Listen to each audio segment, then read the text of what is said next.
why you shouldn't always brush the negatives under the carpet when writing your property listing. Now in this video I'm going to suggest an alternative strategy for if you find yourself with a property that is hard to sell or let. Now most agents would instinctively write their property listings in a way that highlighted the key features of a property, and 9 times out of 10 that would be the correct approach. But what if you've got a property where you are struggling to find a buyer or a tenant? Chances are, unless it's just ridiculously overpriced, chances are you'll probably know, and the seller or the landlord will probably know too, that there might be one thing that is putting most people off. Well, in that circumstance, what I'd suggest you try is actually to spin the whole thing on its head and make a positive out of that negative. Now, this might seem like a bit of a strange and wacky idea, and I can't actually claim credit to it. It was first put to me by marketing genius Rory Sutherland, who's famed for saying that the opposite of a good idea is often another good idea. And in this instance, it's usually a good idea to highlight the positives of a property, but if you are struggling to find a buyer or a tenant, then flip that on its head and focus on what to most people is likely to be the most off-putting thing.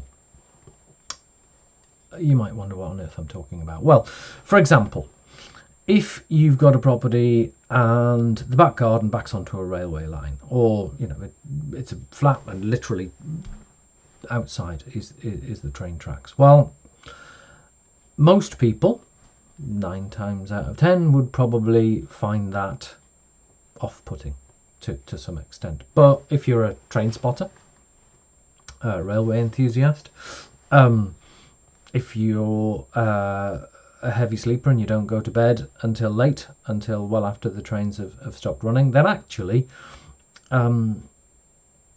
it's not really going to be too much of a problem for you. And as I say, if you're a train spotter, then you might actually like to sit in your back bedroom or on your balcony and watch the trains go by. And of course, if that means you're also very close to the station, then it's a bonus. Similarly, if you're right next to an airport, then yes, there will be the noise, especially if you're right under the flight path. But you might be a plane spotter, you might quite enjoy watching the planes come in. You might have one of those radio things where you can listen in and listen to the pilots. I'm not necessarily suggesting you do that because I'm not sure how legal that is, but anyway,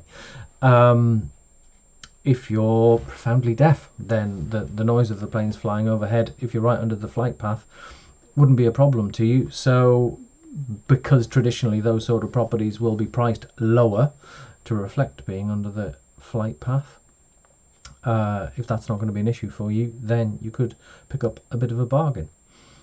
It doesn't even have to be that extreme. You don't have to be right under the flight path. If you're right next to a major motorway junction, then for those people who spend a lot of time on the road, it's going to be a bonus. So all I'm suggesting you do in this video really is, if you've tried the traditional approach of highlighting the positives and you're struggling because people aren't able to get beyond that one negative thing, well, rather than just doing the same thing over and over again and expecting a different result, flip it on its head. Take that short description, 250 characters, and actually call out the people who wouldn't be put off by whatever the thing is. Turn that into a positive, and you might find that in doing so it flushes out those sort of people who aren't going to be put off by the thing that stops most people, and you find that ideal buyer who is quite happy to put up with it, and you get an acceptable offer as a result. So just a slightly different way of thinking about things. Hopefully you've enjoyed the video, and it may have caused you to think a little bit differently about how you prepare your listings. If you don't want to miss out on any future videos, then hit the subscribe button below, and if you wait a couple of seconds, then there will be another video suggested to you, which you might want to stay and watch that too.